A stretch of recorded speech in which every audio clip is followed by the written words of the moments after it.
Next speaker is going to be in English. We've got Comrade Ranjeet Brar from London. Comrade Ranjeet Brar, I've known him since he was a little kid. I mean, about 30 years I've known him, and he's grown up to be a fine comrade. And he belongs to the Communist Party of Great Britain, Marxist-Leninist. And he's going to speak in English on Jallianwala Bagh. Thank you.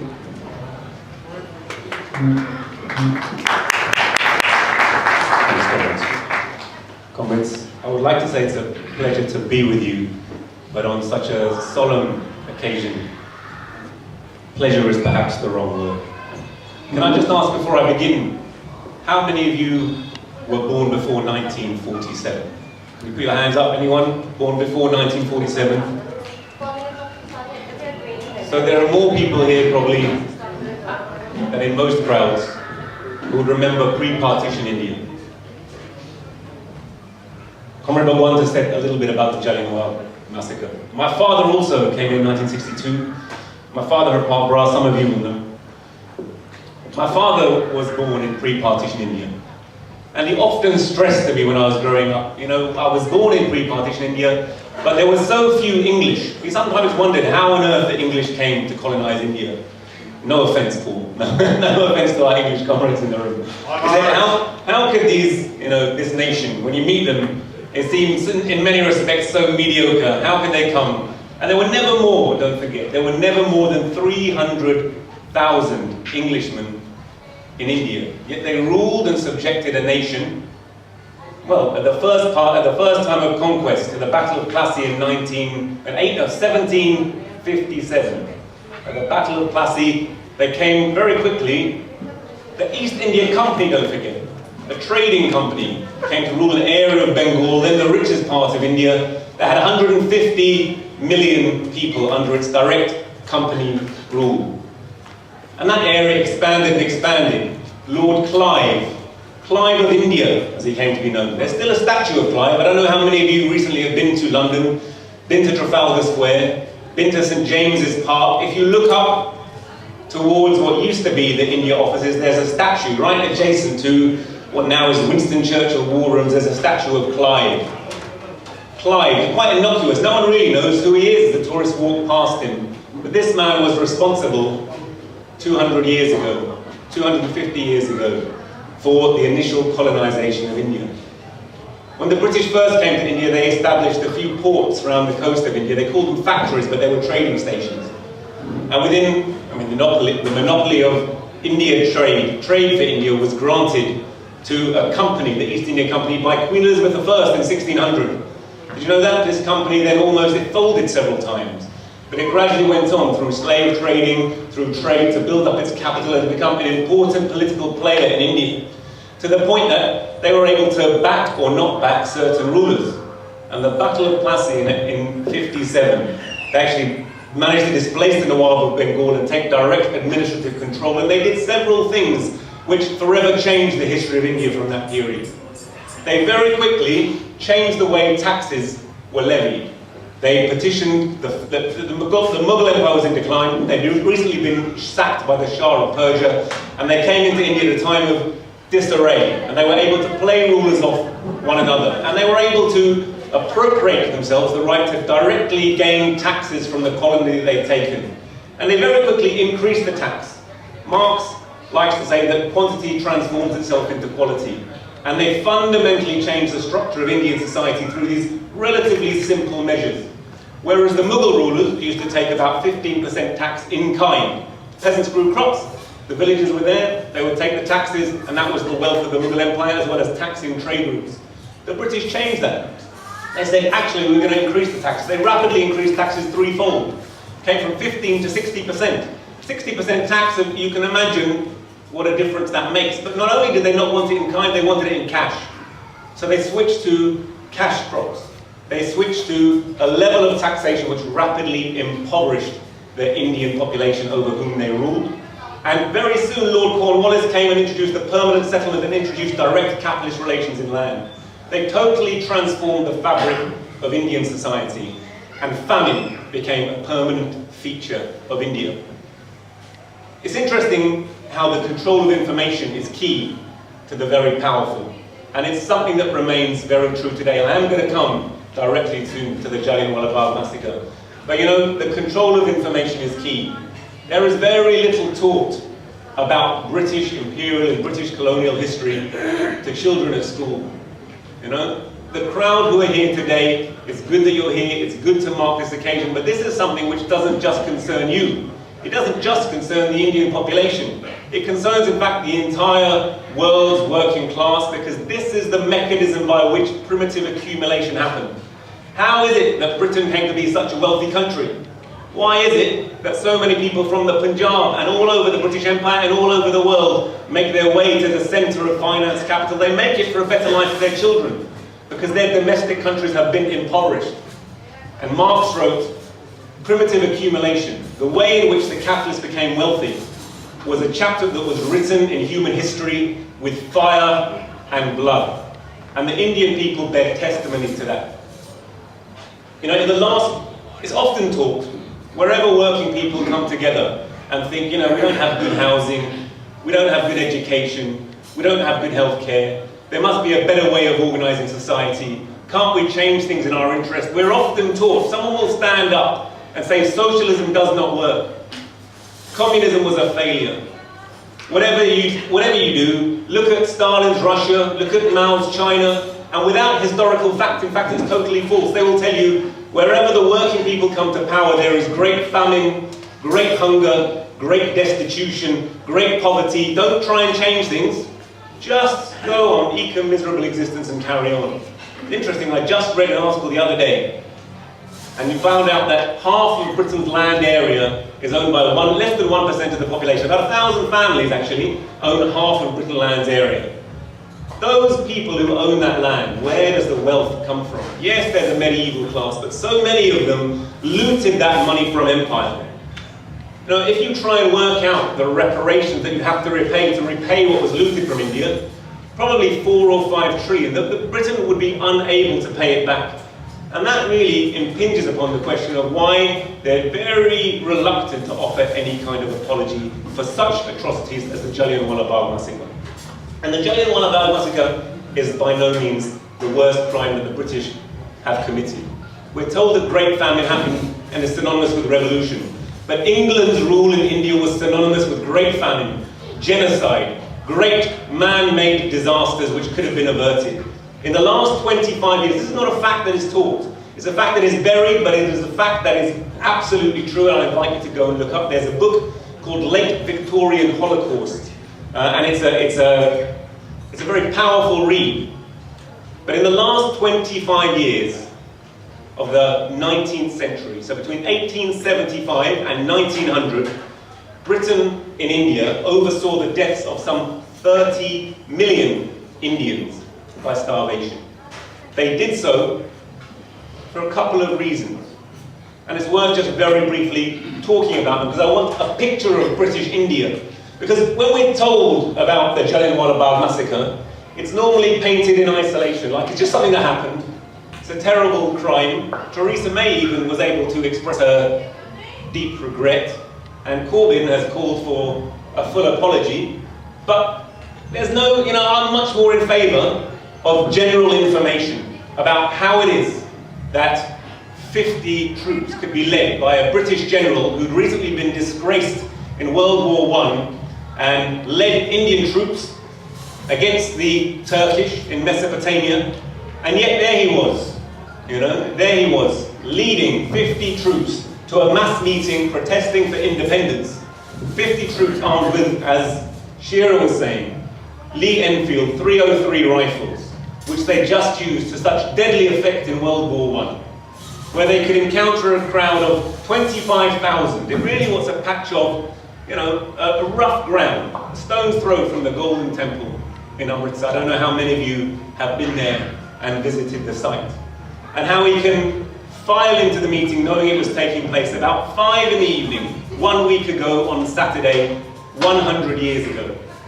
And align them, rapidly get them into position, and within 30 seconds of entering, not pausing to listening to the speech, not pausing to notice there's men, women and children, Hindu, Muslim and Sikh crowd, on Vaisakhi Day, a local festival where so many people had come just from the villages just to celebrate, even unaware of the meeting, deploy his troops and direct them to fire. And that firing, I've been told I have 10 minutes to speak in. You can judge whether I take 10 minutes or a bit less or a bit more. That massacre involved continuous firing from his troops for a full 10 minutes. One of the officers who witnessed it was General Dyer. It later came out in the Hunter Commission, was so disgusted by the scene of the slaughter that he had to leave. And in fact became a drunken alcoholic and never spoke about it again. That was the act of the people who perpetrated the massacre. The people of Amritsar, the collective memory of the slaughter persisted. The grating sound of rifle fire, the screams from the Bagh as they echoed around the city. And General Dyer made his troops shoot where the crowd was thickest as they surged to try and escape. The main exit to the Bagh was closed off, and rapidly the two small exits that were there became piled high with bodies, 10 to 12 feet high of body as they continued to shoot into the crowd. As 9 or 10 minutes passed, he looked over at one of his junior officers and said, "Do you think they've had enough? Let's give them a few more rounds."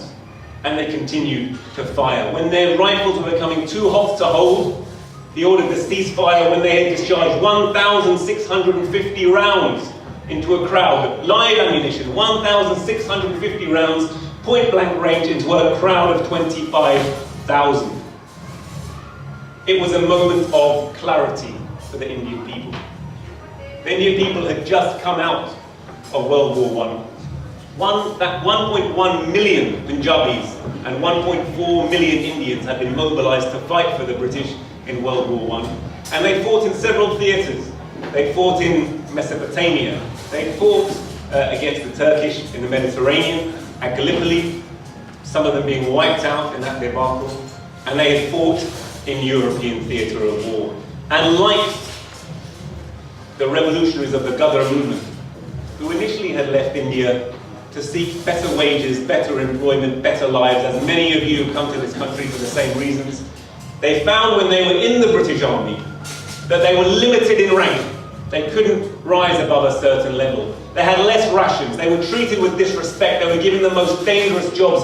And although many of them were brave fighters, some of them even receiving, the Victoria Cross and distinguished mentions in battle, they were overall disgusted by their newfound experience and understanding of the British Empire, British imperialism, the inequalities of the world, and the racism, the thorough racism of the British who they encountered. The British in Amritsar, don't forget, they didn't live normal lives amongst the Indian population. They lived behind the civil lines. When I first started reading, I was asked by my party to write and to speak on this matter. They lived behind the civil lines. I thought, what is this? What are the civil lines? The civil lines were the apartheid, whites-only areas of every major town, village, cantonment within India where the British lived in their Lutyens bungalows with their retinue of servants, hundreds of servants. There's a very instructive part of the book I mentioned earlier. Ulysses Grant, who was a Civil War general of the United States. In 1876, he wanted a world tour. Not many people know that, but he did. And he went with a New York journalist. And when that New York journalist and him hit Bombay, India, that journalist in particular was appalled and shocked at what he saw. He was called John Russell Young, and he said, very succinctly, he said, "There is no despotism more complete than the British government of India. Mighty, irresponsible, and cruel. They had used India, as they'd used all their colonies, to loot money directly from taxation, to limit India's trade. When Britain first went to India, India had probably 25% of the world's trade. It was a strong nation. It had shipbuilding. It had huge textile industries. And through various periods of British colonial history, famine was encouraged, and that famine there was no relief work. It was actually preached by the East India Company. And don't forget, for 100 years, it was the direct company officials who ruled India. And they had a little college in Hertfordshire called Haileybury College. I invite you guys to go there. If you haven't been, you should. The British school children should also be made to go and study their own history there. Because people are aware of such economists as Adam Smith. They're aware of such population scientists as the Reverend Malthus. I don't know if you're aware of them. their reactionary ideas that they preached. They basically preached that in order to make England wealthy, it was necessary to let the free market reign. The free market when they had ultimate control of the world's best industry. And what that meant was they marketized grain in India, and they were firmly of the belief that when the peasantry were impoverished, when their crops failed, when they were dying literally in their millions of starvation, that it was the wrong thing to do to offer them any relief. Whereas the Mughals in the dynasty beforehand, when the crops failed, would forego taxes and offer relief works, the British did not. They speculated in grain. Grain became more and more expensive. There was a myth that there could be no famine with modern railways. The British had put in modern railways. They'd done it to further loot Britain, to loot India, to extract wealth. There was a myth that the railways would allow the transportation of grain from where it was to the places where the people were starving. While those famines were occurring, and they were a regular occurrence, grain was being exported, rice was being exported to feed the people of London. Even the local governors on the scene were disgusted by it. Again, when textiles were flooding India after the monopoly of the East India Company was lifted, they actually destroyed the native textile weaving industry, and the governor of India, the viceroy of India, the person who's responsible for the looting, noted in disgust that our trade is having a most peculiar effect. The bones of the weavers are bleaching the plains of India. So this was the way that Britain ruled India. But the wealth that they got, they used to buy parliament, to merge themselves with the ruling class. They called themselves nabobs. They were so wealthy, they were literally able to buy parliament, buy the ruling class. And after the Indian rose in 1857, in what Marx quite rightly characterised as the first Indian War of Independence, and the British still contemptuously refer to as the mutiny, because it started with a sepoy mutiny, a mutiny in their own army, but it was much more widespread than that. That company rule was transferred to the British Empire, but it didn't end. Because really Parliament remains. And this is the key crucial point. If they're finding it hard to apologise for their past crimes, it's because they're still committing those crimes. The cynical arrogance of a tiny ruling elite. We live in a world where 6 people have as much wealth as half of the planet's population. Think about that carefully. 6 people have as much wealth as half of the world's population. And they preach equality, that your life, that the life of, still there's so much poverty in India. 2/3 of the world's poorest population live in India. This is the legacy of British colonialism, but it's the legacy of colonialism and it's the legacy of capitalism. They will tell you that the life of a starving person in Sierra Leone, in the slum of India, is worth the same as Bill Gates. They will genuinely put it to cost that we have a world where there's equality. It's an absolute lie. It's an absolute lie. Democracy is in our country the rule of the wealthy. In the world it's the rule of the wealthy. A tiny clique of rulers stop us from solving all the problems that we can see around us. In London, when I came here today, there are still protesters blockading the streets. They call themselves Extinction Rebellion. Maybe you've heard of them. You go and speak to them, and they have only the dimmest awareness that the people who might be destroying the planet are these tiny clique of billionaire parasites who imagine that their wealth will buy them out of the chaos they're creating. So, I think it's perfectly reasonable to ask for an apology for Jallianwala Bagh. If you look at Bloody Sunday, which is 1970, 71, I think there's an analogy. It was a moment when the people of Ireland realised the nature of the colonial rule of the English. And that apology from Cameron meant something to them. A lot of them were alive. It meant a lot because they admitted so many of the lies that they had previously told openly. And though people knew the truth, it meant a lot to them to hear it. I'm quite cynical about the ability of the British ruling class to apologise for their crimes, because the more you look at any single crime they commit, and you look at the background of it, you find another crime, and another, and another. Their present crimes are built upon their last. Tony Blair, our last Labour leader, was quite happy to mobilise our armed forces to go and kill millions of Iraqis, to steal their oil, again, in the furtherance of the interest of a tiny elite. And Tony Blair, the great leader of the Labour Party, Labour Party, which says that they stand for us, for the working people, is now a multi-millionaire. He's been rewarded for that service. He has 300 or 400 million in personal wealth. Tony Blair, this mediocrity, this non-entity, he's no one. His wife's a lawyer, he's nothing, you know? He's offered his services to imperialism, he's sold out a nation, he's mobilized the armed forces to commit another such genocide. And so again, I say the Jallianwala Bagh Massacre was the key moment in the awakening of the consciousness of the Indian people. It's right you're here.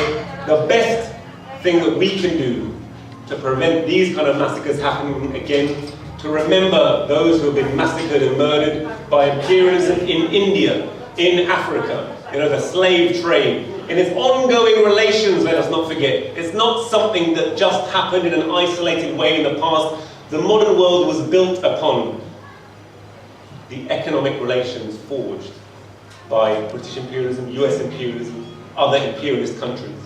Their robbery of the third world is why there is a third world. You know, if you go back to the time of, say that, I'm going to wrap up very soon. If you go back to the time of the French Revolution, 1789, the peasantry in India had a better standard of life than the peasantry in Europe. It is 190 years of direct colonialism that robbed the third world, that brought that money to the first world. It was the reason Britain had its industrial revolution as well as its early bourgeois revolution. It was that concentration of capital. So the incredibly unjust and unequal world that we have today, in which really companies continue to rule, is the direct analogy to company rule over India. It wasn't an aberration. It was a sign of things to come. It's the world that we still live in. So while I salute the memory of the martyrs, I also say India found its own revolutionary history. It wasn't just Gandhiism. And perhaps I will just end by reading you a few lines written by someone who also sought retribution for this bloody crime committed against India. It's not from Shahid Bhagat Singh, who I don't have time to tell you about today, I'm sure you know something about, but Udham Singh. Because at the time Dyer led the massacre, as our comrades were saying, Dyer was the Governor General, was the Lieutenant Governor of Punjab. And really, it's a more colonial and anachronistic rule you couldn't imagine. One man appointed who has absolute say over and authority over the lives of all around him. And there wasn't even an advisory assembly. And not many people know that the Congress Party itself was set up by an English retired officer in 1885 to be a voice of the educated Indians who were just supposed to give some advice and moderation. It was a way of bringing in the educated classes into enforcing the rule of India. But there were also revolutionaries, and one of them was Udham Singh, who was actually present at the time of the massacre. He was an orphan, he was about 20 probably at the time of the massacre. He was an orphan living in Amritsar, and he went round. After the massacre had been created, General Dyer prevented families and loved ones coming to retrieve the bodies and the wounded, and they were left to swelter in the 40-degree heat overnight, because he put a curfew in place, curfew that was the prelude to martial law, and left them to die of their wounds and die of thirst in even greater numbers. Udham Singh was there. Udham Singh sought retribution, and he never forgot. And in 1941, so at the beginning of World War II, he found his way to London. Can't give you his whole life story, but he found his way to London. He went to Caxton Hall. Caxton Hall, where there was a meeting of the East Asia Society and the India Society. Lovely colonial institutions where they would debate such questions as whether the Indians were mature enough, or any of the black races as they called them, whether they were mature enough to exercise self-rule.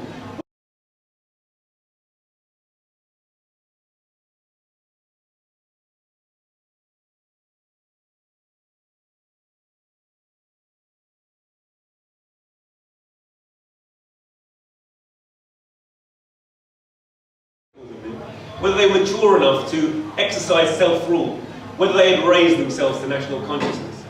And Udham Singh, with the result, took a revolver that he concealed out of his book, and he shot him at point-blank range. And he shot him again. And then he was remanded in custody, and for many years, his words in custody and his speech that he gave in court were hidden. But and this is not the full speech, but I'll give you a short excerpt of what he said. He said, I do not care about the sentence of death. It means nothing at all. I do not worry about it at all. I am dying for a purpose. We are suffering from the British Empire. I'm proud to die to free my native land, and I hope that when I am gone, in my place will come thousands of my countrymen to drive you dirty dogs out. To free my country, you will be cleansed out of India, and your British imperialism will be smashed. Machine guns on the streets of India mow down thousands of poor women and children wherever your so-called flag of democracy and Christianity flies. Your conduct, I'm speaking about the British government.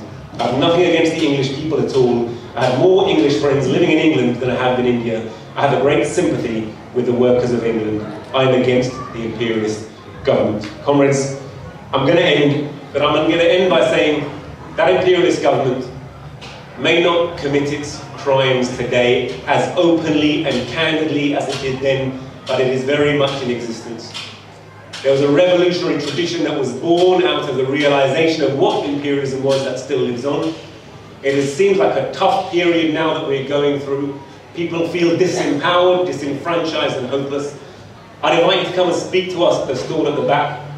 It is sad to me that there's not more English people here because it's the history. I'm half English and half Indian.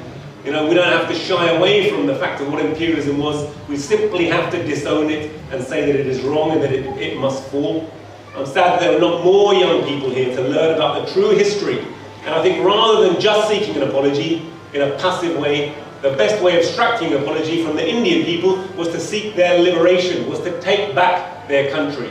The best way is for the British people to move on is to overthrow the imperialist caste which persists to this day. Please come and see us at the back, have a look at our stall, have a word with us. Come and read more in the latest Lalkar. There's a fantastic article on the Jallianwala Bagh Massacre. It's been great to be with you and share some of your time here. Thank you for your patience in listening to me.